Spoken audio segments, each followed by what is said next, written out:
Welcome to Up on the Bars discussion with your host, Roy Bain.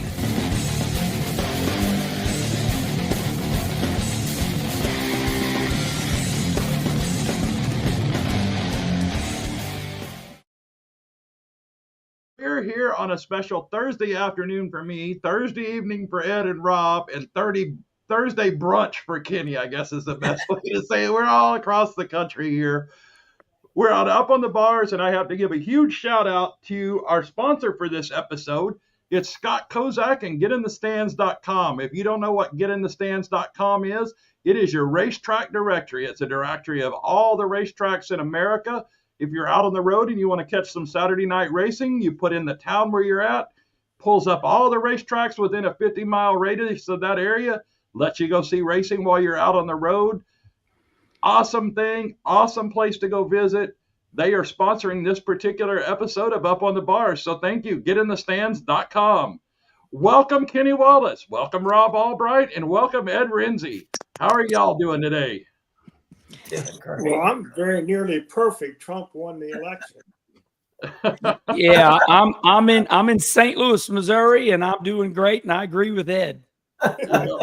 I don't disagree. I'm in Wise, Virginia, at a camp, Christian family camp here. And I moved up here 2 years ago to help my son-in-law working. I'm 72 years old. I'm working 7 days a week. When I'm not doing camp work, I'm either doing network radio for PRN or I'm working with Dave Burns on NBC TV. So, Ed, how in the world do you slow it down once you get it on a roll? I'll tell you what, I'm pushing 81 years old. And I damn well ain't going to quit though if they start throwing dirt on my face. That's me. Yeah.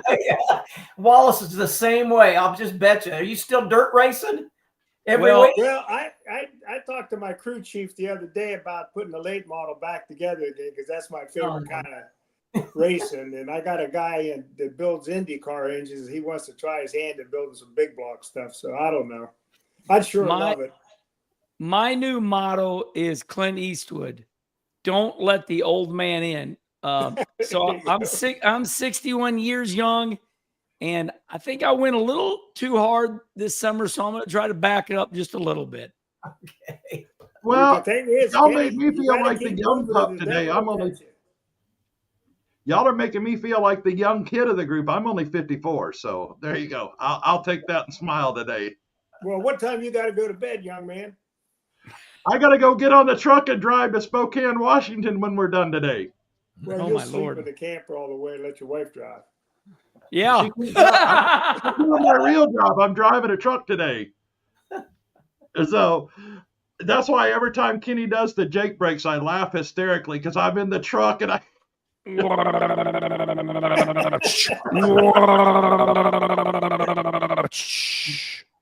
Exactly. But mine has mufflers on it, so it doesn't get any sound. It sounds like air going out the back end of it now. Oh, that ain't no fun. All right, so we have a lot to talk about today. If you have been following Kenny Wallace at all, he has had hours, and I mean hours, of social media posts this week that what we're going to go over. So we're going to kind of condense it down. Martinsville. Where do we start with Martinsville? That was one of the biggest weekends of NASCAR racing I've seen in a long time, and it's because of the results afterwards. Rob, go ahead, Kenny. Go ahead. I did. Now here, let's do this. We're all going to talk each other, so we need to know who's one, who's two, and who's three. So you're the leader. Who goes first, second, and third? Kenny, you go first. Then we'll go. Kenny, you go first. You're the only guy that ever won a trophy. Stop. That's right. Okay. I'm gonna be short and sweet because I'm respectful to you too. Martinsville was an incredible race up until the last corner, and all hell broke loose. So, it all comes down to that last corner. If Christopher Bell doesn't gain that spot, then we don't talk about the Chevrolets blocking for William Byron. And they put NASCAR in a bad position because NASCAR didn't want anything to do with it. Now, I know NASCAR's the bad guys all the time, but NASCAR did not tell Chevrolet to tell their drivers to block. So, that was a bad deal. And I know Chevrolet is getting ready to chew their butts out. I know I know NASCAR is getting ready to have a big meeting and tell them to stop this. They're changing the outcome of these races. So I'm done with that. All right, Rob, let's hear from you. Well, Kenny, I want to disagree with Kenny just a little bit in this respect. He said if Bell hadn't ridden the wall in the fourth corner, we wouldn't be having this conversation. I disagree with that because the 23 car had a phantom flat tire, and I think NASCAR was pretty convinced of that because there's a whole lot of finding going on over this I agree. Few days. So how about you, Ed? What'd you think? Well, I got so many opinions, I don't know where to start. First of all, Martinsville is a terrible place to get to watch a race. I don't think the hot dogs are all that good. They're horrible. And that's a sacrilege, you guys. As far as the racing is concerned, I thought the competition was superb. Absolutely. I think when you get into judgment calls, the benefit should go to the driver, not the sanctioning body. And Bell hitting that wall, he's a young kid. He's got his foot on the floor. You know, he didn't ride that rim all day long. And I know way back in the day, they used to put 2x4s in the right rear fender at Darlington and rim ride that damn track all the time. And NASCAR never thought a thing about it. Mm-hmm. So when I look at these things, I say to myself, let the drivers drive. And don't micromanage every little piece of everything that goes on. Now, blocking, in my opinion, because you don't have competition if Chevrolet gangs up on Ford, vice versa. That's no longer fair competition. I cannot stand unfair competition. I love creative competition where people, Roger Penske and Donahue wrote a book called The Unfair Advantage. And that book really speaks to the creativity of racers reading that rule book carefully and finding the spots where they can gain a competitive advantage. I don't think there's anything wrong with that. Now, when you start creating rules because somebody gets creative, then you start going backwards. Now, the manufacturers have way too much to do with the outcome of these races these days. And that's something that I think is wrong. You know, I'm going to tell you, I had 2 major badges, actually 3. I won't talk about all of them, but when I was racing and doing it seriously, I had the brands come to me and tell me things that I needed to do and who I needed to support, who I needed to help, when I needed to help them. And I was the owner. They never talked to the crew chief. They never talked to the driver. They talked to me. And I said, thank you very much. I really appreciate your input. And I did not give one word of what I heard to Harold Hawley or Bobby Hamilton or anybody that drove for me. My attitude was, I'm going to tell you a story. I'm getting too winded here. But I had a late model stock car that I raced at Santa Fe Speedway. And we won 8 races in a row. And the track owner told us to quit doing it because people were quitting coming to the races because they came because they brought their families, and the families were buying the tickets, and the racers were in the infield. I didn't quite understand that at the time. So I quit there, and I went to another track and started winning over there. But my driver got sick, and I had to put a substitute driver, and his name was Fireball Furman. I love that name. And Fireball gets in the car, and he tells his dad, who was also a great racer, he said, Dad, I can't drive. He said, this car is too pretty. It's got too much horsepower. He said, I'm just going to go in the back. I'm going to qualify last, and I'm not going to wreck the car. So his dad comes up to me and tells me that. I said, get that boy over here. And I walked over to the car, and I said, son, I didn't spend all this money to watch you go last. If you're going to run last, get out of the car now because we ain't going to spend the money on fuel. You get to the front any damn way you can, and you get the checkered flag. And you know, it was a 100-lap, quarter-mile dirt car. And he ended up getting me my very first checkered flag in that car. And he would not drive for me again because the stress of that was just too much for him. So my attitude has always been, if you're going to compete, compete. If you're going to play games, go play checkers. You know, I have no use for that. So the team orders, the manufacturer's orders, stepping over the edge. I think NASCAR's got a problem too because they manufacture so many parts and they're not any better at it than anybody else is. And sometimes those parts aren't exactly what they should be. And they're finding the crew chiefs huge amounts of money for bad parts and stuff. I look at Kyle Busch. Kyle Busch didn't go from being a champion to the worst race car driver on the face of the earth in one season or one off season. And I look at the front tire or back tire, whatever the hell it was, came off his car in that race at Martinsville. I wanted to throw up. I mean, that's just inexcusable, and it's only because of that single nut business. Mm-hmm. You know, if he'd had 4 out of 5 nuts on her, he could have continued that race. Now, he may not have won. He may not have finished very well. But when you start making those kind of changes, and Martinsville, in my mind, was a very good example of what's getting to be a problem in the competition. When people were starting to have team orders and things like that, is, you know, or you fire a driver because he gained 2 pounds. I mean, it's just absurd. Okay, I'm done ranting until the next. All right. So I watched X, and I know Kenny's on there, and I saw a lot from Kyle Petty this week. I look at Kyle Petty like I do Kenny Wallace. All of you guys, y'all know this. I found it very interesting, his opinion, saying Christopher Bell rode the wall. There's a rule against it. There's no rule against manipulating the race. However, I see where he left out that one rule that's in the NASCAR rule books that's a catch-all. Actions detrimental to racing. There is a rule in there that says you can't manipulate the racing, in my opinion. So how do you address what he said about it? I know everybody has a different opinion.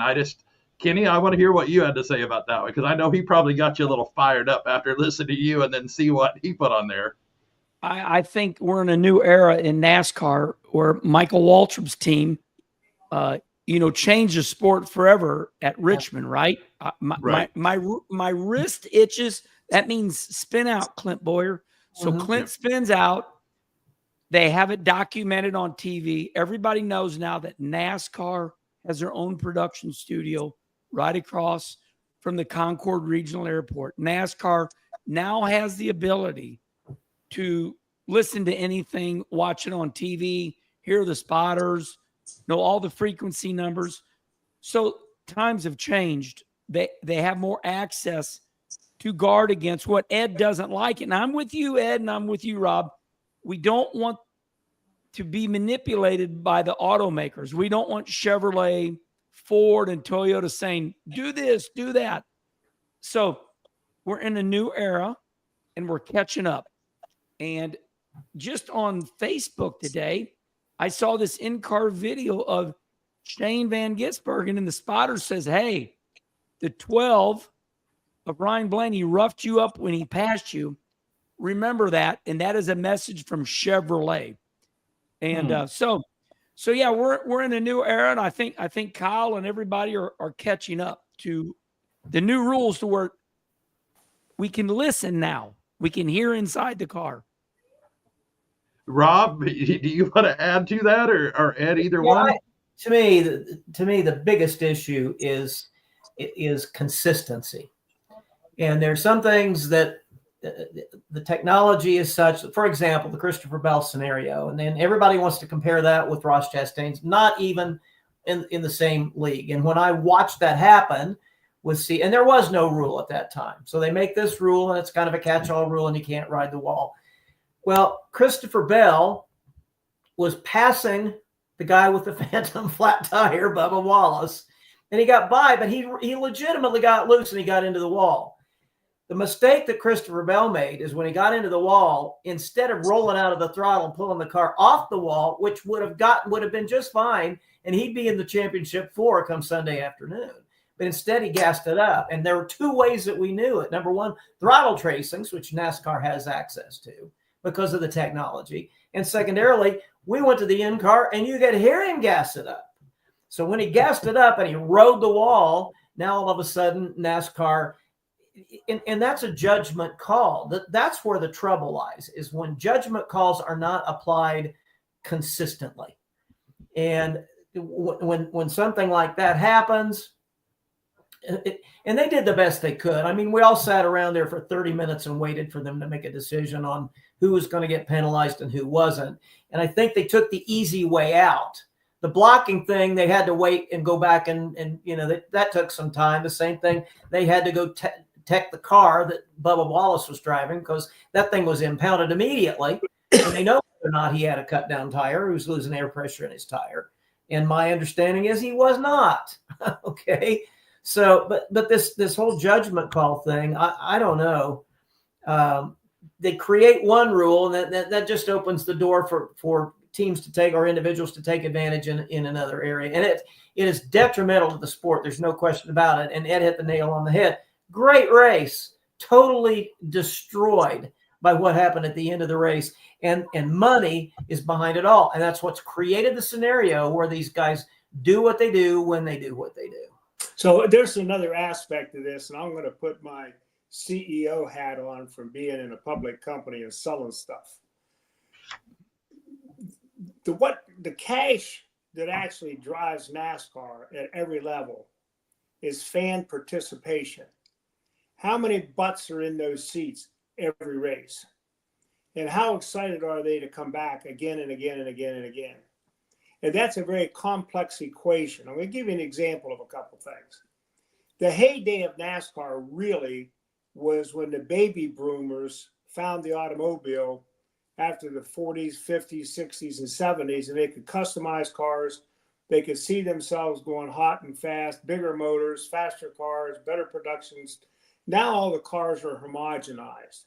Mm-hmm. One of the last great places to see performance in automobiles, the drag strip, the circle track, and those kinds of events where if I'm a Chevy guy, a Ford guy, a Chrysler guy, or a Mercedes person, or an F1, or I can go there and see my product. I can see the stuff I'm going to buy on Monday that I saw race on Sunday. The fan is not being considered in so many aspects of racing. One consideration, the baby boomers are all now in their 70s and 80s. They were the drivers. Young kids today hate automobiles because the Green New Deal says internal combustion engines are killing Mother Earth, poisoning cows, and making the water dirty, which is all a crock of shit because God's in charge and he's going to do to the world what he wants to do, and that's the way it's going to be. But here's what's happening. The consumer base for NASCAR is moving from the stadium to the TV and radio or social media. One big example, and I don't want to get too deep into this, but the Daytona International Speedway, you look at all the seats that were on the backstretch over by the runway that are gone now. Mm-hmm.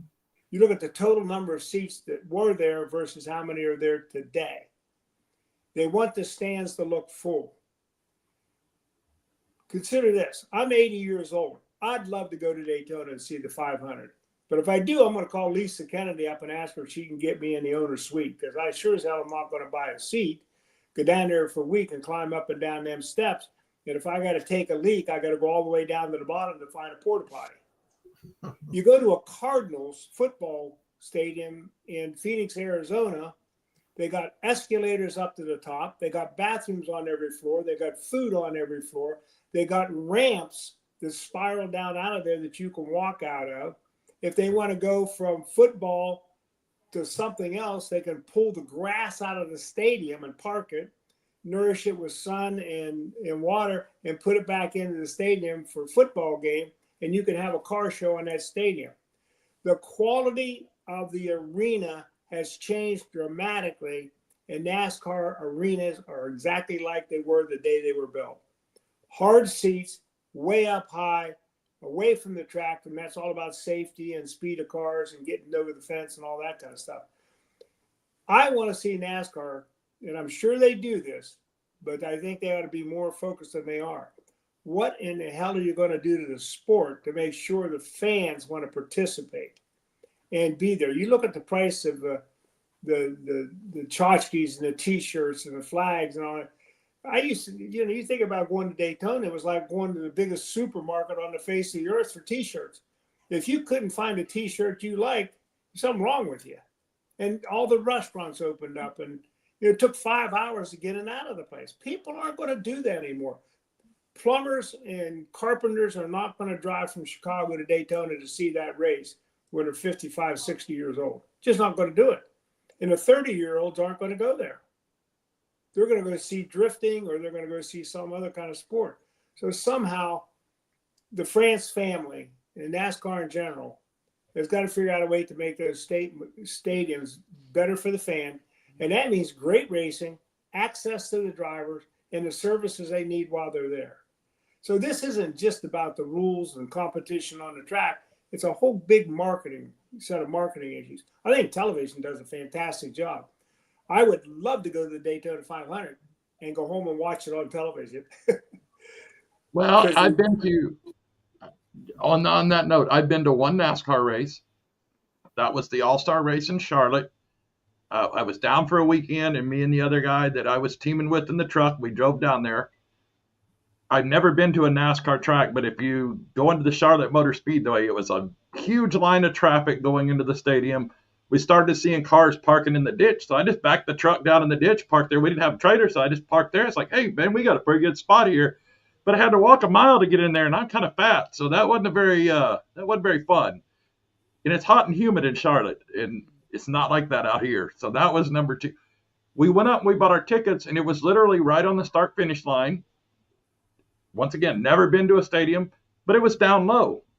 Didn't think anything about it. Got to watch the concerts. It was awesome. Well, then the green flag dropped, and I know why the seats were not that expensive. They go along the front stretch, you can't see the cars.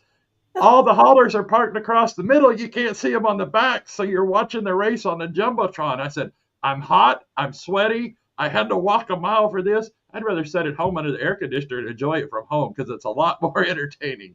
Now, but the fact is, though, you could go back and tell your buddies you went to Charlotte. Yeah. That's exactly. I say it right here. I went to Charlotte. I got to experience. It was the weekend that Ricky Rudd and I forgot who it was wrecked, and they played like they got out of the ambulance and were fighting on the front stretch. It was that year. It was very cool. It was entertaining. I enjoyed every minute of it. I'm not going to lie. But if it was an actual race with no breaking up of the race and all that stuff, I probably would not have enjoyed it as much personally. I like Saturday night racing. I'll give you a little texture on something about that. We built a Great Wolf Resort. I was on the board of directors of Great Wolf Resorts. And we built a Great Wolf Resorts very near the Charlotte track for one fundamental reason. 2 weekends a year, actually 2 weeks a year, we knew we would be at 100% capacity, and we had the opportunity to advertise the young families and their kids during those 2 big races. I want you to think about that, the extension of the fan base into a whole new genre of opportunity. And so I don't want to neglect the fans. I think we need to get back to the fans. Great racing is the anchor, but all the other things help keep that engine running. Okay, I'm talking too much. Kenny, your turn. No, I think you're brilliant. You come from a complete different standpoint. I enjoy listening to you. I'm jaded because I'm a competitor, and I grew up in a redneck family. We cussed. We're going to beat your ass. We race. You came up, Ohio, Chicago suburbs. You ran McDonald's. You see it from a different standpoint. And I can listen to you all day long, Ed, because, because you come from a different standpoint. And I would like to comment on what you said. So to do what you want NASCAR to do, we need to make all the arenas, the stadiums, we need to make them smaller. When we talk about football, baseball, they're just a certain size. And everybody parks in parking garages, and they just, run right up to the stadium. Problem with what we got is, and it's like when I talked to Marcus Smith about this, we made bigger racetracks because we got 200,000 people at the Charlotte race, at the Texas race. So we messed up by making our stadiums, our arenas bigger, because now it's harder on the fan. If we made them maximum size, but should be the size of Rockingham, Ed, that's perfect size. Our tracks are too big, and it's very hard. I mean, my God, look how far you got to walk. I mean, some of these people, park at Texas Motor Speedway, and they got shuttles and all that. But I like what you said. We got ourselves in trouble. The bottom line, my opinion, at 61 years old, and I haven't done too bad myself, our racetracks are too big, and it's very hard to take care of everybody beautifully. Bathrooms here. Our venues are too big, in my opinion, too large. But, Kenny, there's another aspect of this about too big or too small. You need a couple stadiums that are like the Coliseum in Rome, and that would be Daytona, Talladega. Yeah. The 1.5 mile tracks are boring as hell. I would never Horrible. build a track over 3/4 of a mile. And Bristol, in my mind, is a perfect track if it was located in some other city because it's straight up. You spend more time climbing to the top than you do walking into the stadium. So I'd make it more like the Coliseum in Rome, that kind of thing. But anyway, we're here to talk about competition and racing and not the business aspect of this. I look at the fan and I say, is the fan entertained at the end of this? Do they feel comfortable? Do they want to come back again next week? My wife knows, man, on Saturdays and Sundays, I'm watching NASCAR. I watch it, I record it, I look at it. If I didn't have it, I'd go nuts because I love that competition for all the faults and all the mistakes and everything else. And, it's one of the things about being a fan. You get to criticize everybody and never get held accountable for it. It's a sport, Ed. It's a sport. Now with social media, we love to talk bad about what we love. It's a phenomenon. So I'm going to give Rob a chance to talk on this in just a second, but I want to point out, because Kenny pointed out something. He's a competitor. Ed is a business side of all this stuff. And then we got Rob up here, who is the media side of all this stuff. So we got all three perspectives. And I think Rob looks at it as a fan side of it, because that's the side of it that he's watching and be a part of. And I think it's kind of going to be an interesting perspective of all the things we talk about today. And that's how racing should be. We should be looking at all three sides of this. And I've always said it's a symbiotic relation. The racers, the track, and the fans. One doesn't exist without the other. So we have to figure out how all we work together to make this happen. Doesn't matter whether it's a Saturday night track or NASCAR. Now, Rob, I'll let you carry on with your opinion on this, because we're getting going. And I have been on the business side of the sport. I put sponsorship deals together. I represented drivers. I've done those kinds of things in the sport. I did race. I did race for a year, a little short track in Indianapolis. So I've got a little bit of experience doing that. But as a broadcaster, and I just completed my 28th year doing play-by-play for Performance Racing Network on radio. Congratulations, Rob. Well done. Thank you. And I'm still a huge fan. And I think that's what makes me a good broadcaster, if I can still get the job done, is I know that only hardcore race fans are going to listen on radio. And if all I do is sit there and say, turn left, turn left, turn left, turn left, nobody's going to listen. I am a salesman when I'm up on my billboard in Las Vegas, or on the roof of the suites at Bristol, or I'm on a scissor lift at Charlotte. I've got to sell that product. And I as somebody who is a baby boomer, who bought my dad was a small town Lincoln Mercury dealer in central Indiana, while the other kids in town, and we're all a lot of teenagers, for car dealers, kids at that time, they were driving new demonstrators. Dad's, the Buick dealer, the Chevy dealer, the Ford dealer. My dad took me to the auction, and in 1968, we bought a 1962 Ford Galaxy 500 convertible with a T-Bird 390, and I waxed the paint off of that black thing about every week. I love cars, and as a result, my dad, who raced on weekends, sold cars during the week and raced on weekends, I went to a race in my mom's belly. So I've been a race fan longer than I am old. And what pains me, and it has to pain all four of us and people who are tuning in, is that we no longer have a car culture out there. We no longer have those guys that they may have been a Dale Earnhardt fan, or they may have been a Richard Petty fan. But when Richard Petty went from Pontiac to Dodge, he lost a lot of fans and gained a lot of others because there were just as many people who were loyal to the brand as they were to the driver. And that component, that piece of it is gone. The cars today's cars, I think they look really good. And if there's ever been a time, and Kenny and Ed, you know this, watching these cars on TV, don't do the look of the car justice. When you're at the racetrack, this new generation, right, they're beautiful. They really are. But there's also not, and now I'm going back to Ed's side. So I'm kind of looking at this thing from a multiplicity.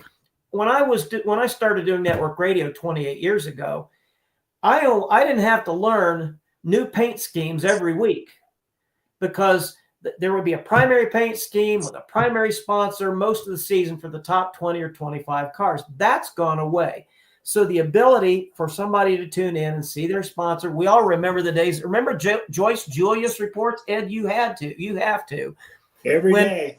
What sponsors would do is they'd say, how much in focus time is my car, my brand, my Golden Arches? How much time are they on TV over the course of a broadcast? And they then equate to a value to that based on how many seconds of in focus time and people would say, well, no, that's not the same as when you got a commercial, and in the commercial you're selling it, you're talking about it. But when your car is on camera, that's actually more valuable time, even at 5 seconds or 10 seconds at a time, than paying for it, on a commercial. So all of this has changed. All of this has evolved. The car culture is not there anymore. The sport, and I think Kenny hit the nail on the head. I can remember seeing bumper stickers that said, I have Bristol tickets. And I talked to the GM at Bristol Motor Speedway back when I was seeing those, and I said, do you have a wait list? Yeah, we have a wait list of 70,000 people. And that's when the stadium was 160,000. They've now shrunk it back down to a more reasonable 100,000. But how many people attend an NFL football game on a given afternoon? Was it 40,000, 50,000? That size stadium, we shouldn't have any stadiums any bigger than that. We really shouldn't. We should drive some value by creating some scarcity. When people go to the Indianapolis Motor Speedway, I grew up in Indianapolis, and they sit there and they watch an Xfinity race, and there's 30,000 people in the stands. You'd think nobody was there. But when you go to North Wilkesboro and it's jam-packed with 20,000 people, and Kenny knows this, we both came from the ASA days. There were some places where we didn't, but when we would go to a track like the Minnesota State Fair, 15,000 people, there was vibration in those grandstands. There was energy there. When there's a handful of people in few seats, how do you get butts back in seats? I don't know. If anybody figures that out, they're a genius. I'm not. Nobody on this call is. I've got some ideas, but nobody wants to listen to ideas because nobody wants to give away seats.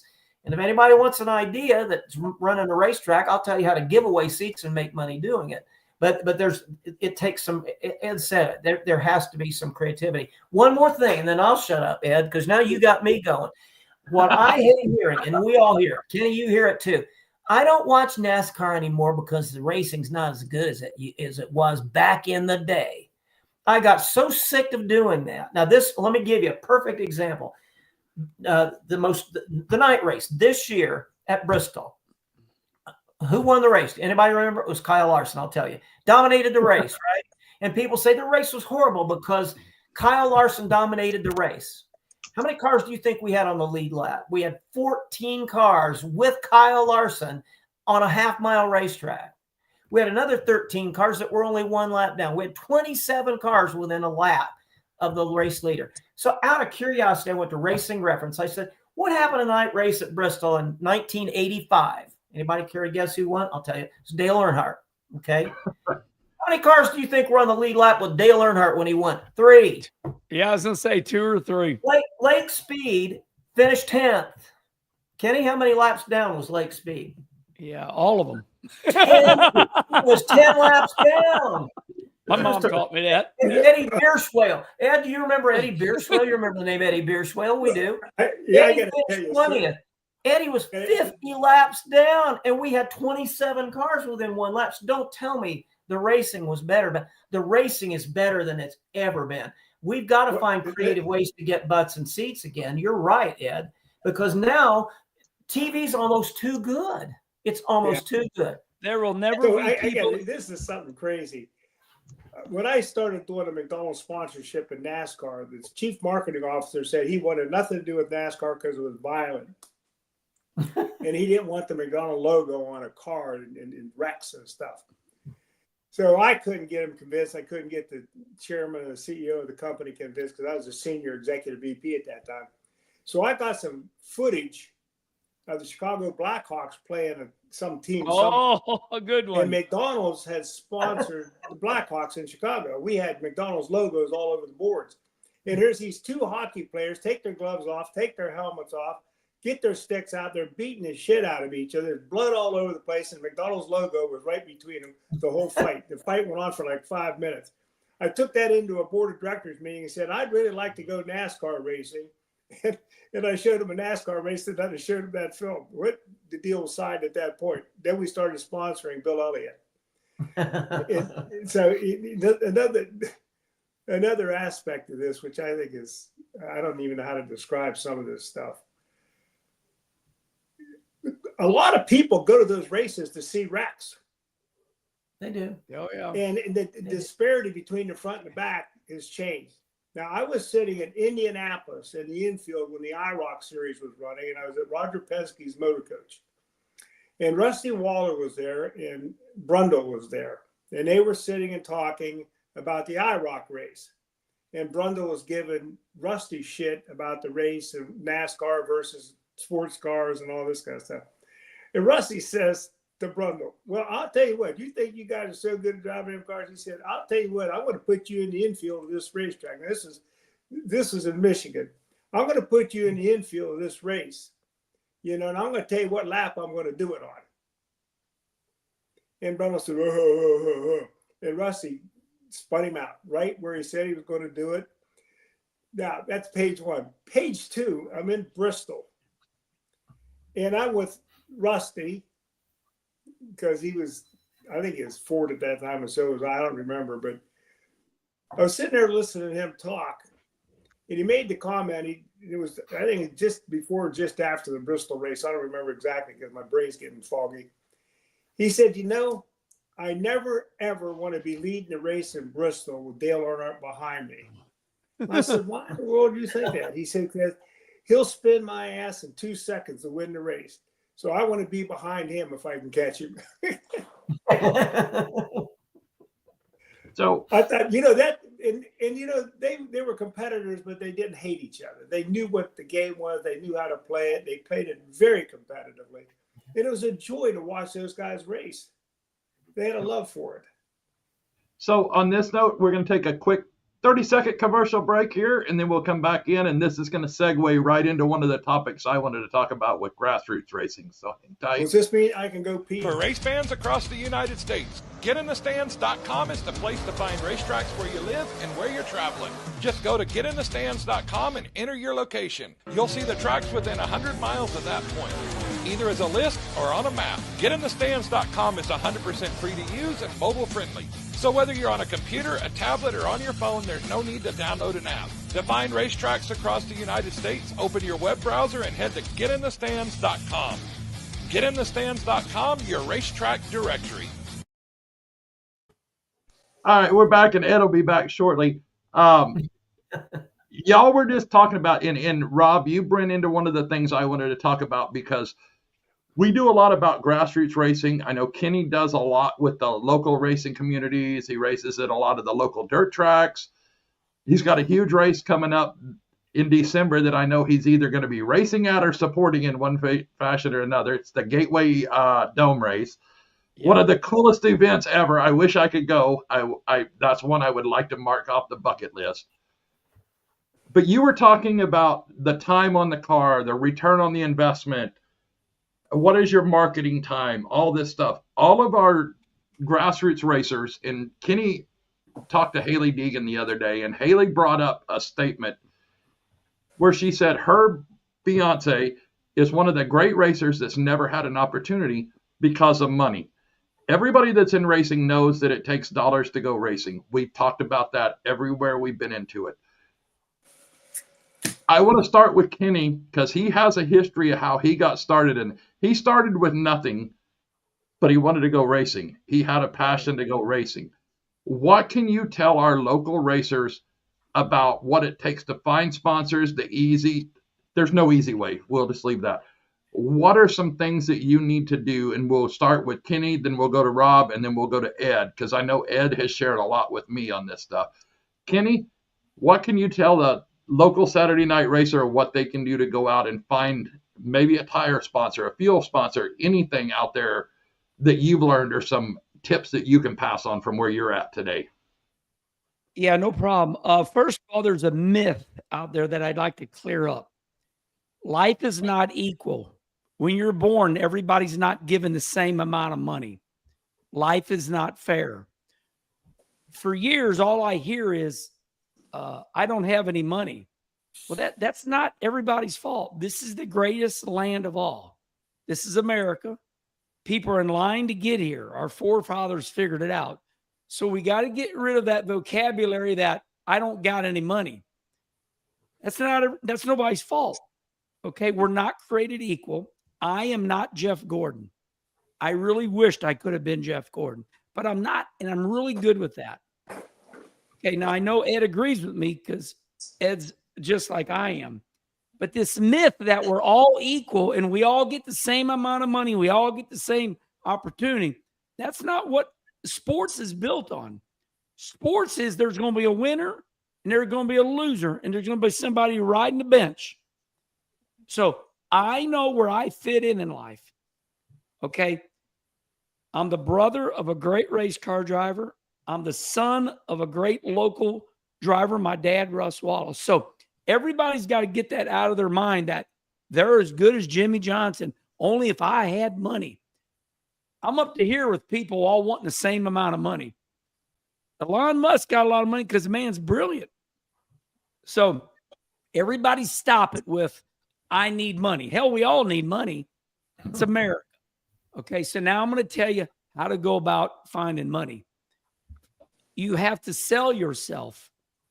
In other words, if you want to be a good local racer, you need to go up to a local business anywhere in town. You need to walk in there and say, hi, my name's, Bob, and I would like to sell your product. I got a habit. I'm a local race car driver. I don't do it for a living, but I'd like to put your name on my car. I'll bring my car up here on Saturdays for 1 hour, try to draw some attention. And would you support me and make friends with the people? But don't start this where everybody needs to give me money because I'm the next Jeff Gordon or Kyle Larson. That's a bad attitude. That's a bad attitude to think you deserve money because everybody should be created equal. And I never did it that way. Rob can tell you right now. Rob watched me. I did not become a race car driver until I was 22 years old. I'm a tire changer and I'm a fabricator. So if you want to be a local race car driver, go find a sugar daddy like I did. I went and found John Childs Tire, had a great tire company. He sponsored Lynn Gittemeyer, and then Lynn ran good. Then he sponsored my brother Rusty. And that's the only way you can do it. Find somebody around your local area that sells product. Tell them you will sell their product, get a little bit of money, and figure it out. It's a tough lesson to learn, but I've been down. I did it, and that's the way it works. Now, Rob, you said you. Yeah, let me build on what Kenny has said a little bit, and I totally agree with that. And I do think back to when Kenny, I mean, he was absolutely fearless as a young race driver. But whenever I'd stick a microphone early on, and I excelled, he was terrified. And look at it, look at this guy now. I mean, he could talk circles around me. But I will. Let me just take what Kenny said and take it to a little bit different level. Racer mentality has always been, and I've seen so many sponsorship proposals put your logo on my car so that I can buy tires, I can do this, I can do. It's always, the proposals were always what you can do for me. And that's the exact wrong mentality. And that's kind of what Kenny was saying. If you can find a sugar daddy, great, but there've got to be business people in your community that you go sit down and build a relationship. Like Kenny said, if you're ever been to a race, I'd like to invite you as my guest, come out to the racetrack, just kind of hang out with me one night. And then you got to go to work and you got to figure out what motivates that business owner. How does he make his money? Who does he sell to? Who are his vendors? And you have to figure out ways to show him how, by being involved with you, he can sell more widgets. He can get more clients to his law firm. Or he'd love to have would he like to have a business relationship with that he currently does not? And then you need to figure out a way that you can use what you bring to the table in motorsports to bring company A together with company B at the racetrack. And now they are doing business and they're both generating more business because you introduced them to each other. Now, that's not racing.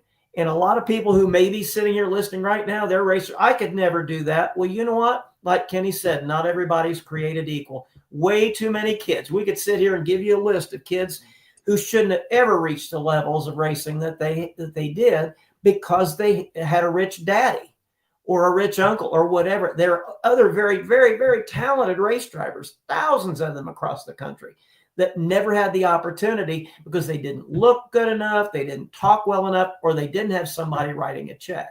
But if you can be creative and you can create interest and passion, then somebody says, well, what do you need? How can I help you?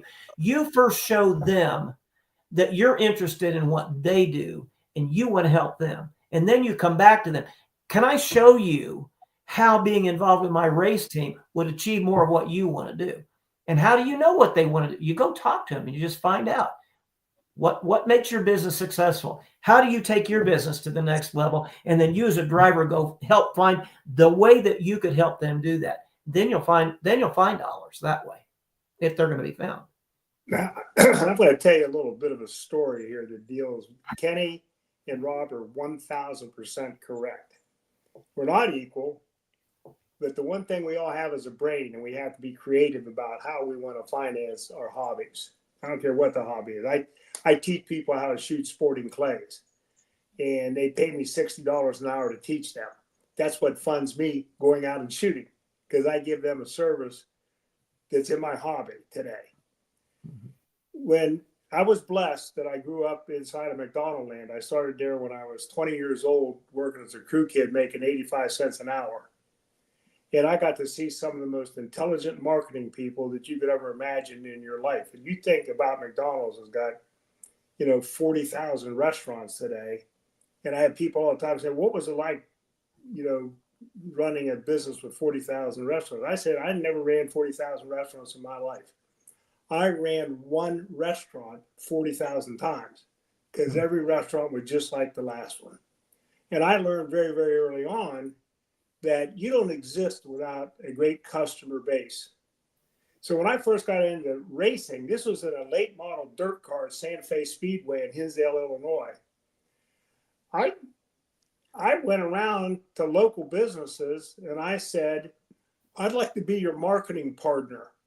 I would like to drive new customers into your business, and I will show you ways that we can promote your business. And you don't have to give me any money. I'll start off on my own, and I'll show you I can do it. But when I do it, and you're successful, then I expect you to help me fund my race team so I can do more marketing for you. And this is part of your ad budget, because I can tell you right now, if you're buying radio or television or newsprint, it's only about 40% effective. I can be 100% effective because I'm going to target your best customers. I took that philosophy to the United States Marine Corps. I went and saw General Jerry Humble in Quantico, Virginia. And I said, General Humble, I have a proposition for you. I would like the United States Marine Corps Recruiting Command to sponsor my race car instead of you giving the money to J. Walter Thompson. I said, all I want you to do is give me $100,000 to prove to you that I can drive more people to your recruiting stations than J. Walter Thompson will ever do. I said, I'm going to give you one example. Right now, they're sending direct mail to kids that are 16 years of age and older, because the minute they get a driver's license, it's a requirement in almost every state that they have to give those kids names, addresses, and location to the United States military so that they can be contacted for the opportunity to start talking about being drafted or going into the military.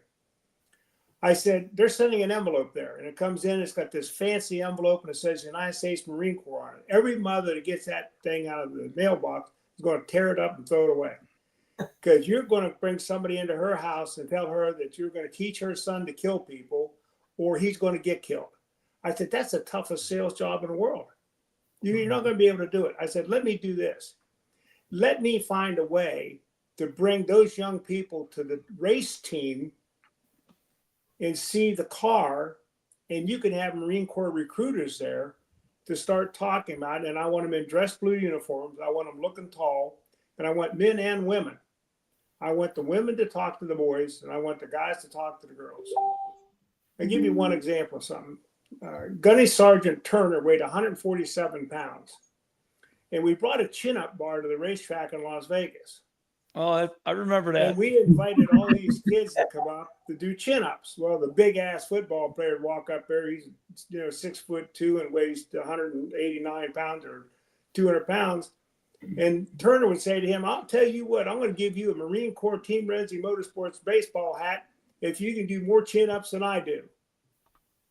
And the kid said, oh man, I could do that, because the sergeant was like 42 years old, and this kid was like 18 or something. This kid jumps up on that bar and he does 10 pull-ups. And the sergeant said, man, that's really impressive. I think you could be a Marine. Now let me see if I can beat you. So he jumps up and he starts doing chin-ups. At about 40, he lets go with one hand and he did 10 more with just one arm. He said, young man, if you become a Marine, you'll be able to kick my ass someday. And here's your hat anyway, because you're a good chap.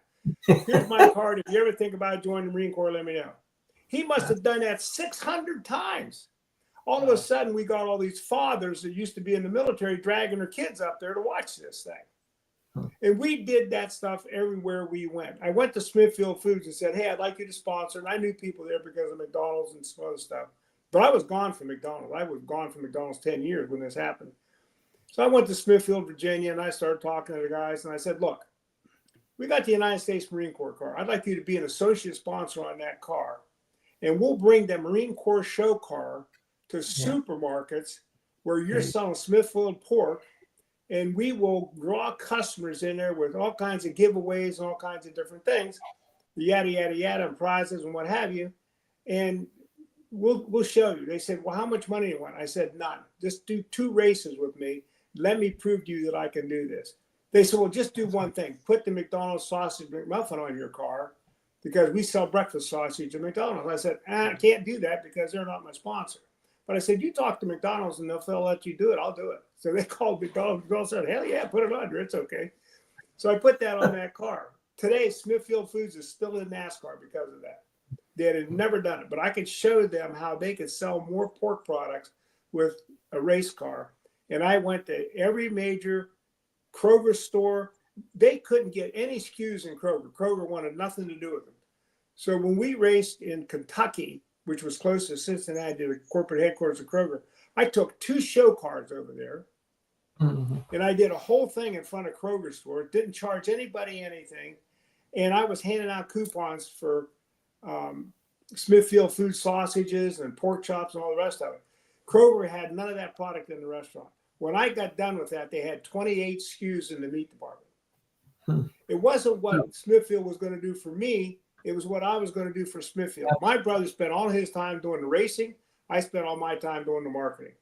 And any local racer can go to the local hardware store, the local doctor's office. The dentists are having a hell of a time right now, because with fluoride toothpaste and stuff like that, kids don't get cavities anymore. The only thing they really do is straighten teeth, and old people need dentures and stuff like that. But if you go to a local dentist and say, hey, let me hand out toothbrushes and toothpaste for you, and I'll get people to come to your dental office at the racetrack. And it's all local, and there's only one dentist there anyway. So, that's the kind of creativity you need. You need to get your brain out of the driver's seat or I should say, get your ass out of the driver's seat and get your brain into the business. Mm-hmm. And it's all about not what they're going to do for you. It's That's that right. you're a weak ass and you're going to do something for the sponsor. What am I going to do for the sponsor? I went to Ford Motor Company. I talked to Edsel Ford about this at Daytona 500. I said, I'll tell you what I want to do. I want you to print 5,000 garage keys. And I'm going to go to Ryan Homes, the largest home builder in the United States. And every place they got a new housing development going up, we're going to take the 5 model homes, and one of them is going to have a key that fits that garage. And we're going to put a new Taurus Ford in that garage. And you pick up a key at the model, and if your key opens up that garage door, you get the Ford. Never gave away a car. But we had thousands of people getting keys. Now you think about that. They were driving people to the model homes, and Ryan was footing the bill. Ford gave me a car. I did all the rest of the work. Mm-hmm. That's how now that's a big scale kind of a thing because we were racing coast to coast, border to border. But every local racer's got a hardware store, a doctor's office, a grass cutting service, a landscaping service, a garbage collector. All the services that people need every day can be your sponsor. Don't ask for $5 million. Ask for 5 million sponsors with $1. Because when you start talking about big bucks, they run an eye. You say $10,000 to a doctor, he's going to throw you out of his office. But if you say I want $500 for a race, you just might get it. And all you got to do is one time and walk. Here, get another example. On Mother's Day, we raced in New Hampshire. I bought 4,000 red roses, had a special card made up that said Happy Mother's Day from the United States Marine Corps Recruiting Command of New England with an address and a phone number. Every woman that walked into that stadium on Mother's Day got a red rose and a salute for Marine in a dress uniform. Some of them were active Marines, some of them were part duty Marines. I don't know what they called all those people, but I had probably 50. I had probably 50 Marines there handing out roses. That 4,000 roses cost me $2,000. I got $2 million worth of sponsorship out of that kind of a program. Now, that's not for the local racer, but I guarantee you, in St. Louis, there's a Marine Corps recruiting station that you could cut a deal with because they all got marketing dollars. So you think about that. One thing. There was a school in Hinsdale, Illinois, that would not let the Marine Corps recruit in that school. They wouldn't let them come there in uniform. They wouldn't let them do it. Every other school in Illinois would. So I said, I'm going to get you into that high school. They said, there ain't no way. I said, what do you want to bet? You just tell that this time it was Chris Cortez. I said, you tell General Chris Cortez that I got you into that high school. So I went to the high school, and I had my business suit on. I said, hey, my name's Ed Rensi, and I got a marketing idea for you. May's coming up. It's prom week, prom month. These kids are getting themselves killed because they're being stupid driving after they go out on prom night. I said, I want to do something. I want to do a safety show for you on the dangers of automobiles. And I'm going to bring my race car over here. And I'm going to have my driver come in his race suit. And we're going to talk about the helmet, the gloves, fire protection, what happens in wrecks. And we're going to show you what the safety aspects are of an automobile and talk to your students about racing, talk to them about safety and how they need to be wise and not drink and drive. Well, guess what? We brought the Marine Corps car and we had 7 recruiters there handing out the brochures, talking to the kids about safety. They never talked about the Marine Corps once. They just talked about safety. And we had 15 kids walk up to them and say, hey, is there any way I can talk to you about joining the Marine Corps? 15 kids, that one show. Kenny's absolutely right. If you're a local racer, you're no better, no worse, no smarter, no stupider, no more rich or poor than every other racer. But what you do have is a brain, you have intellect, you have creativity. Get your ass out into the community and start talking to the business people and tell them you want $5. Don't tell them you want $500. And understand that not everybody's going to make it. That was a horrible lesson I learned from Coach Joe Gibbs. He was going around, looking for the very first driver for his cup team. He eventually chose, Dale Jarrett. But they had come to me just a little bit. And anyway, years later, I said something about I'm struggling in my career. Coach Joe Gibbs looked me right in the face and just crushed me, but told me a brutal lesson. He goes, well, and here's what he said. Simply goes, looked at me, he goes, well, not everybody's going to make it. Crushing blow, but as I grew older, you know how many football players he had to tell that? It's a brutal lesson learned, but he's right. Not everybody's going to make it. So I'm going to tell you Joe Gibbs' story. I don't know if you want to hear this or not, but I'm going to tell you anyway. I sponsored Joe Gibbs in NHRA with his drag racing team. And I worked with his two sons. In 1 year with Ace McCullough, Corey McLenathan, and Jim, well, what the hell is Jim's last name?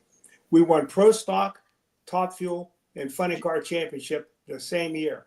And I won a trophy in NASCAR in Indianapolis with a 1985 Cadillac Eldorado convertible and kicked the shit out of a Corvette that was driven by the Pennzoil driver in drag racing. Now, I'll tell you how I did it. I had my dirt car guy wire the HVAC, the radio, and all that stuff with this kill switch. And we calculated by killing all those electrical components in the air conditioner and everything, we could save 8 horsepower. So I had all that stuff turned up on high when the pro bracketed my car because they didn't want us cheating. When I got in the car, I flipped the switch and shut all the electric off. I beat him by about 8 inches at the end of the track. And I also turned on my left turn signal and panicked him. He thought I was going to run into him and turn left in front of him. Kicked his ass. I still have my wallet at home. Learn him a lesson. Yeah. So I said, hey, there's only two kinds of people track: the winners and the cheaters, or the cheaters and the losers, or something like that. yeah, Kenny, I got those pictures sent to me by that young man that's in the picture. His mom sent me those. They raced with the dwarf cars out there, and I've got to know him this year. I know all about it. I got to hot lap a dwarf car, and that young man was more excited for me to hot lap that dwarf car than I was. Awesome, man. How did you get in it? They wanted me to drive that again in Yuma, Arizona. I said, no way. Those things are a ball. He just sent me this picture right here where that's what Roy just sent me here. Yeah. And I said, yep, that was in Wyoming. And I was driving a really good modified, and I ran real good in it. And then that was a second division. I jumped in that car. And I was running, there was like 60 of them, and I was running good, top 10, whatever. And I went down the straightaway under the caution come out. Thank God. Caution comes out, and I'm putting down the front straightaway, and my car just turned right on its own and got ready to hit the wall. I stopped on the brakes, and what happened? The left front tie rod came loose, and it just fell off. I said, thank God for that caution.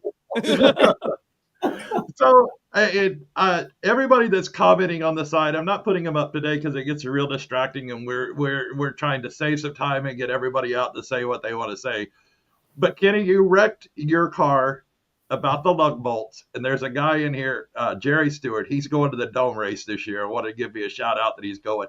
He had the same thing happen to him down in Bakersfield. He tightened the lug bolts up. Everything was tight, and they didn't seat all the way, and he lost his wheel on the first lap. So that's been kind of a standing joke with him. Did you get the lug nuts tight? He's like, yep, I sure did. Put all new lug bolts on it after what happened to you. So when I was the NASCAR driver, and, when I was a rookie, my very first year, they had what was called a rookies meeting.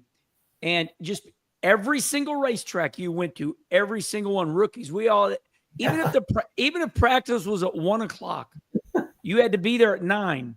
And they would pick a NASCAR Cup driver, and let's say it would be Harry Gant, and then it would be Dick Beatty from years ago. I'm going way back right now, 89.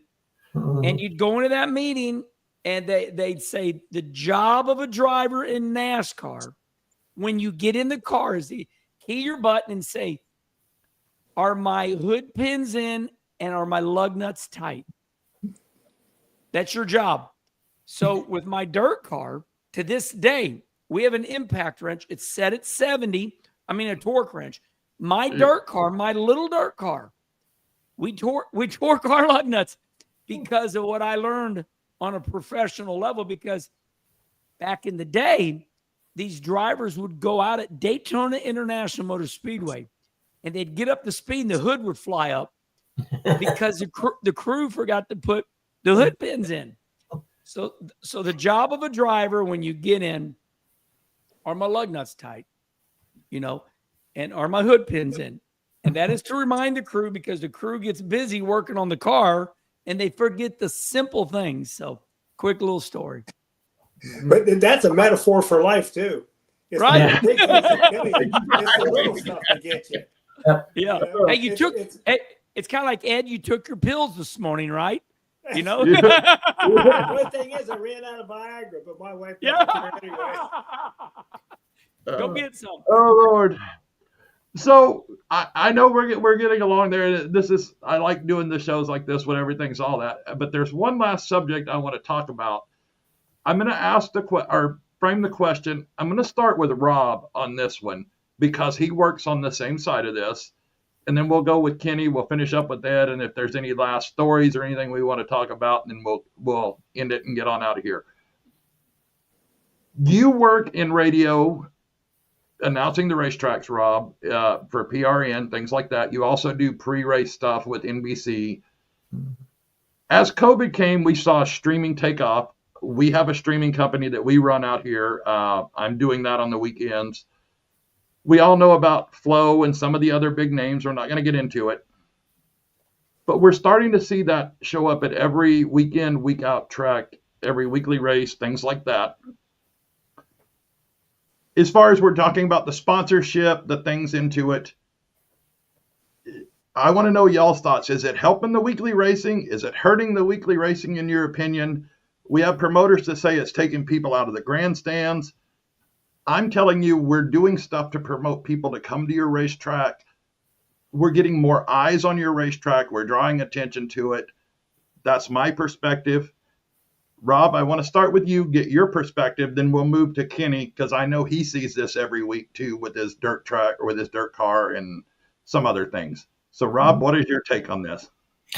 Oh, well, I don't know that I have enough expertise in that area to really to weigh in on it. The whole streaming thing, I guess we just have to focus on accessibility. We have to make it easy for people to find motorsports. And I know year after year after year, we'd go to Atlanta Motor Speedway, and even when the Cup cars were in town, if you're ever in the city and you talk to people about the NASCAR race, they didn't even have a clue what you're talking about. So there was not good communication. They weren't reaching the people in their own backyards from that racetrack for some reason. And I don't know what that is. And I think we all need to kind of take a step back and look at all of the stakeholders that are involved in the process. And when the stakeholders, by that I mean the fans, the media, the sponsors, the car owners, the drivers, all of those folks who have something to gain and something to lose by our sport being successful or being unsuccessful.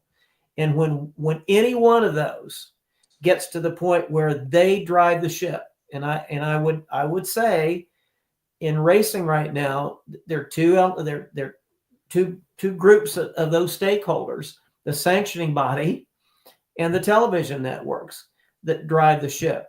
And I don't think they always are cognizant of decisions that they may make and how they promote and how they market that also creates value for the driver, for the car owner, for the sponsors of the sport. And there needs to be, if we're going to continue to see this sport survive and succeed, it's not going to look like it did 20 years ago. NASCAR brought an all-electric. The thing looked ridiculous to me. I guess some people thought it was nice looking. But we have race cars on racetracks that don't make any noise. The E-Series has just not done it in open wheel racing.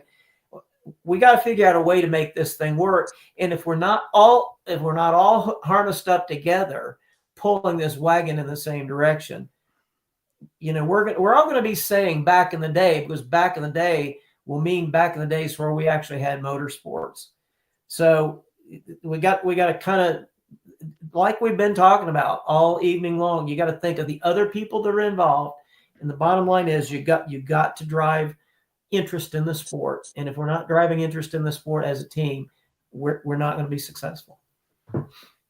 So it's kind of funny. I got this coffee with Kenny that I just did because I wanted to. And now it's what people want to hear. I messed my hair up on purpose, and I got it's in the morning, and it's about current affairs. It's about everything in life. And I did something that surprisingly didn't shock people. Somebody said, there's nobody in the grandstands at Miami Homestead.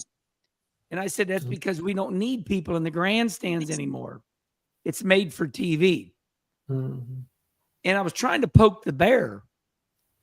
I knew I was making a controversial statement, and I wanted to get their goat. I wanted to see what they said. I was shocked in the response. Most people agreed. And it's to Ed's point. Ed's right. People don't want it.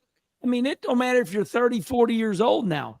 People don't want to park their car and get on a shuttle. And listen, you can go to Walmart and buy a 72-inch TV right now for anything because it's like a cell phone. Cell phone's cheap. They'll almost give you one. They want the service. So where we're at right now is in a very tough period in life where we want people in the grandstands because we want the money. But in reality, Flow, Dirt Vision, they're the ones that started, in these dirt races. You don't got to go to the racetracks. You just go on Flow or go on Dirt Vision. NASCAR, you don't got to go to the racetracks. You just turn on NBC or get on social media. They got it all right there for you. So we are our own worst enemy. It's sad to say. I'm 61 years old. I'm not an idiot. We have driven the fans out of the grandstands because you can just simply watch. Back in the day, I was sitting on my knees and my dad would say, turn it to channel 2. I'd click it. Channel 4, click it. Now you can replay this stuff. Why would you go to the racetrack? It's a pain in the ass. So come to find out, I put that out there and everybody, NASCAR's signing. Ed's more of a money man than me, but they're signing $1 billion contracts with TV. They're going to lie to you. They're going to go, we need fans in the grandstands. I'm like, right, I get it. And we do. We want fans in the grandstands, but it's sad to say we don't need them to stay racing. Because if that was the case, they would never race at Miami Homestead ever again. There's nobody there. And there was maybe 20. I'll meet you halfway. I'll say, okay, there was 30,000. Let's say there was 30,000 at Miami Homestead, and that's being gracious. So we created our own spiral out of control. That's the way it is. I got a little bit different perspective, but it's absolutely compatible with what both of my partners have said here today. You need to have a high level awareness of the entertainment value of NASCAR, because people watch NASCAR to escape the real world and think, boy, I could do that if, or I would really like to be there if. And the more what just happened there? I covered you up. I put a statement up there. Sorry. I like it. Everybody's agreeing with me. Yeah, we are. If you think about this, what are we trying to do when we stream any race or any sports activity or anything? We're trying to entertain the fans, to whet their appetite for what could be. There's a lot of people in the world that can't go to the racetrack because of money, or can't go because of physical abilities, or they just don't live close enough, or whatever it may be. And there's some people that would go, but they feel like if they go, they want to take their family, but they can't afford it, or their family doesn't want anything to do with it. When you expose your product, a high quality product, good racing with good people, with good commentary, if you expose it to them in any media that you can expose them to, and then come to grips with the fact that you're going to have 100% of the audience, but you're only going to have 20% of the people actually at the venue, just enough so it's aspirational. I know people that watch NASCAR every weekend religiously and can't wait till they can have an opportunity to go to Daytona for the Daytona 500 or Talladega for their race, or some of the other legendary tracks like Bristol. And so the media provides an aspirational kick for people to satisfy their want, their need, no matter what their level of finance, physical ability, or anything else. So I think streaming of local racing is going to help local racing get bigger and better every day. Now, the problem is that the promoters and the race car drivers are going to want more and more and more and more and more and more. The pie's only so big. You can only cut it up a couple times. So if everybody is aware of what the responsibilities are, everybody is aware of the benefit, and they have fun themselves driving the car, supporting the car, being with the drivers locally, that satisfies a lot of appetites. NASCAR or Indianapolis 500 or Formula One in Monaco is aspirational. Now, I have to tell you, I went on a cruise. I'm going to show you how weird I am. I've been to great racetracks all around the world. I went to Monaco on a cruise, and we toured the town. And I took a helicopter ride with Barbara all over the city, and it was just gorgeous. I'm telling you, we saw the Princess home on the mountainside and all that kind of stuff, where Princess Grace lives and all that. And so we get in this van to go from the heliport back to our ship. And Barbara and I had visited the Formula One track. And I said to the driver of the truck, I said, I want to get a cab where somebody speaks English to drive me the Formula One course. He said, oh, you like Formula One? And I said, yeah, he's perfect English. He's Italian. He said, oh, I love Formula One. He said, I'll take you.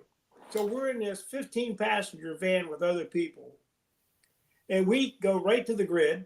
He shows me where all the cars pit and all that kind of thing, or whatever the hell they box, or whatever the hell they say. And he drove the course. And I could see the brake marks on the track. And I said, yeah, and here's where they're going. They're down the gears and through the tunnel. It was one of the most exhilarating things I've ever done in my life.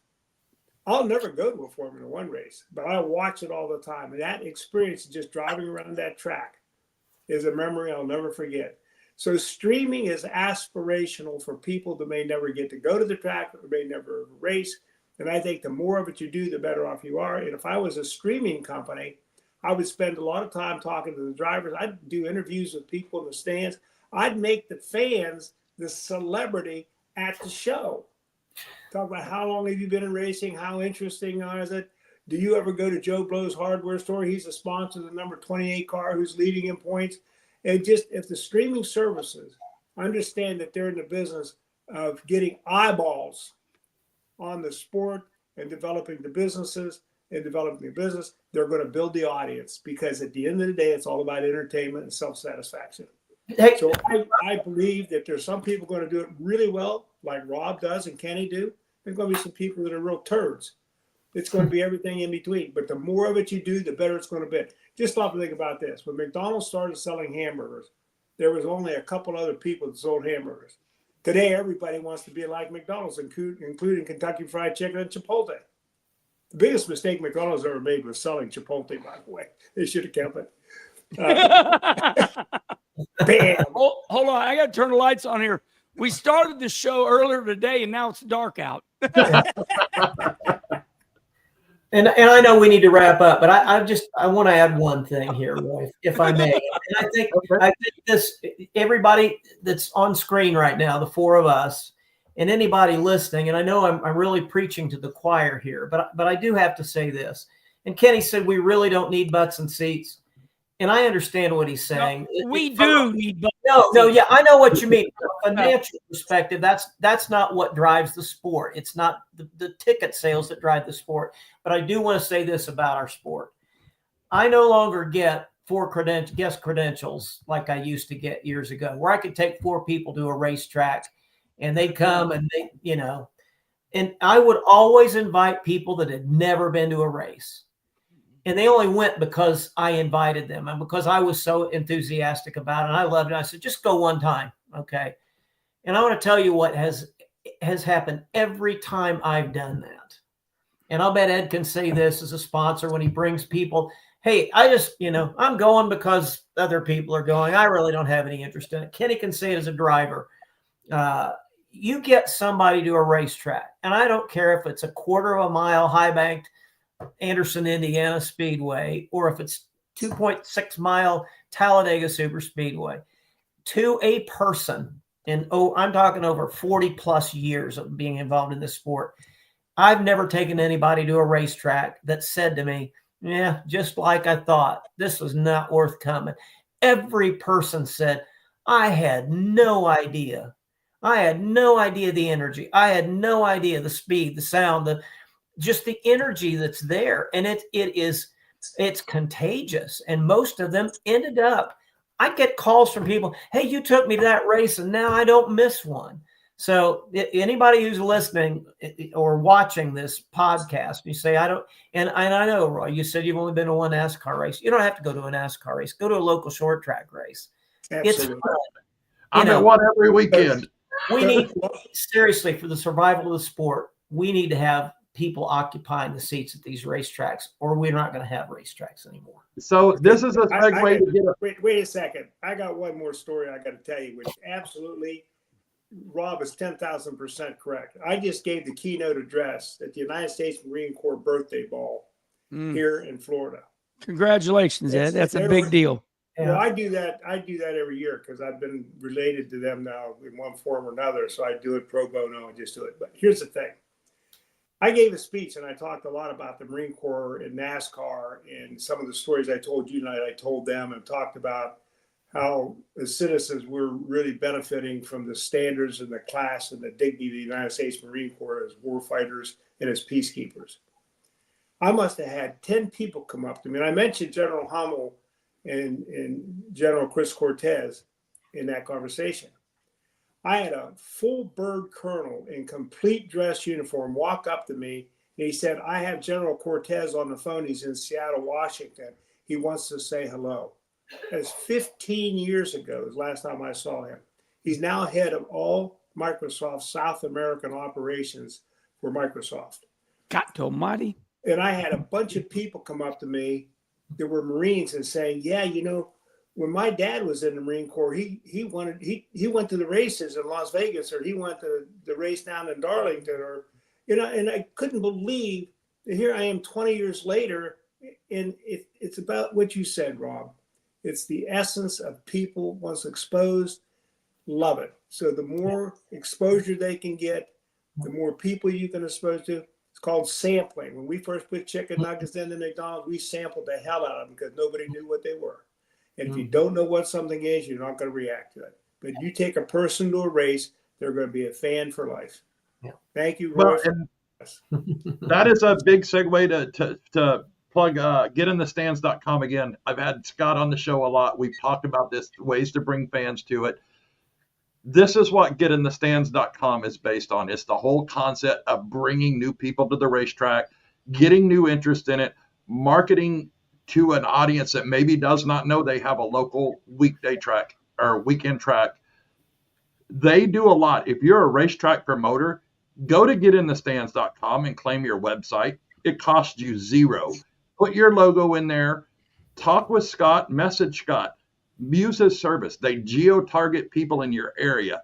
He pulled up the stats on Stockton, California. There's 2.5 million people in that area that follow some part of motorsports, one way or the other, whether it's being Sonoma, drag racing, go-karting, whatever. They're involved in racing. Out of all the tracks in the area, there's 10,000 people that follow the tracks all combined. Raise that up 10%, your stands are going to be full on a Saturday night. That's what getinthestands.com is for, is to help get the word out of what we're doing. That's what I'm doing with this podcast. I'm not making money off this podcast. I'm not doing this for a living. Like I said, I'm getting in a truck when I leave here. I want our sport to grow. I want our weekend racing to grow. I can't thank all of you guys. Y'all have other things to be doing on a Thursday night. I know Rob's got a busy weekend. We didn't even cover the championship weekend this weekend. We hadn't even got that far and all that stuff. We can do this again, and we can talk about it after the fact. They all lost their appeals, by the way. I've been scrolling on my phone during this show, so no surprise there.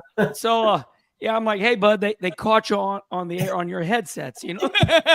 I'm gonna appeal. Go ahead. Kenny Wallace just signed a deal. He is starting his show, Herman Schrader Show. It's going to be on the Dale Jr. Download, Dirty Mo Media. That concept that is huge. You're going to do this with Kenny Schrader? Yes. You won't believe it, Ed. Literally, Dale Earnhardt Jr. Called me. Didn't text me. Called me. Damn it, you're getting too big. We need to collaborate. I said, okay. So fast forward, all those Kenny conversations now, you know, like the one I did with you, Ed. Yeah. And by the way, we got great reviews. You got a lot of people that really respect you. You showed up really well on Kenny Conversation. But anyway, Kenny Conversation moving forward, you'll be able to find that on Dirty Mo Media, because we've had conversations with the world's greatest race car drivers. And then Dale Jr. and Mike Davis said, we need one more favor. I said, what's that? They said, will you and Schrader do a Dirty Mo podcast from St. Louis? So they're promoting it. They're sponsoring it. And Hey, listen, do me a favor. When you talk to Kenny Schrader, I want you to know Kenny Schrader won my very first checkered flag driving my ARCA car at DuQuoin, Illinois. He can drive. He got in the car, drove 40 laps. We didn't know what the hell he was doing. He wasn't on the radio. Came in and he said to me, not the crew chief, he said, I need a wrench. I want to change the front right spring. So I told my guy, Ace Kohler, I said, he wants a wrench to change the right front spring. And Kenny gets under the hood and does something. I don't know what the hell he did to this day. Got back in that car, ran 40 more laps, came in and said, don't touch that car. Fill it up with gas. Don't change the tire pressure. Don't do nothing to that car. He went out and he got in the lead and he led every damn lap. I couldn't get past 10th place with any other driver. We didn't have to do shit all day long. Okay, I'm in for Herman. That's awesome. That's awesome. I got to go. So, and I got to plug. Eating dinner. And I got to plug Kenny's big sponsor, Jegs, your automotive high-performance parts dealer. He's always talking about him. I know that from listening to his stuff all the time. Rob has a church camp that he's involved in. Rob, I'll let you plug that real quick. Camp Bethel in Wise, Virginia. This place was dark for about 3 years before my son-in-law took it over. It's 160 acres. It's 85 years old.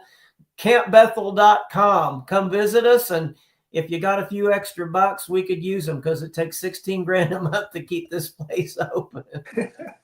And then Ed has plugged a few things. He's got Rensi Restaurant Consulting, him and his wife, Barbara, years and years in the restaurant business. If you want to drive your business up or streamline your restaurant business, anything, contact Ed. He's easy to find on Facebook. You can get a phone number from him real easy. Just message him, and he'll be glad to help you with your restaurant business.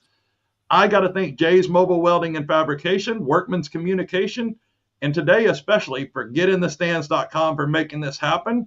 We're going to end it because I know everybody's got a busy night, and I still got to get on the road yet. So hang tight, guys. We're going to end it right here. Goodbye, race fans. See you later.